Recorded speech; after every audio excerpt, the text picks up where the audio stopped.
জানো, ছোটবেলায় যখন আমি বাবার কাছে একটা খেলনা চাইতাম, তখন বাবা পুরো ঘর খেলনায় ভরিয়ে দিত।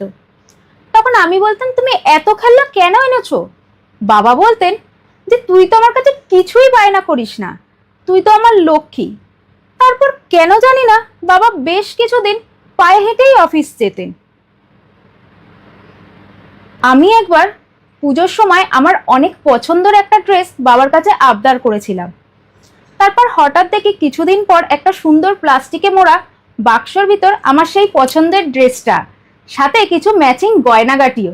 আমি তো দেখে বেশ খুশি হয়েছিলাম। কিন্তু কেন জানি না বাবা সেইবারের পুজোতে একটা পুরনো জামা পরেই কাটিয়ে দিয়েছিলেন।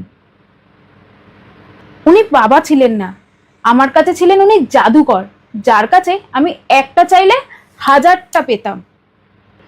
তিনি নিজের জন্যে বেপরোয়া ছিলেন,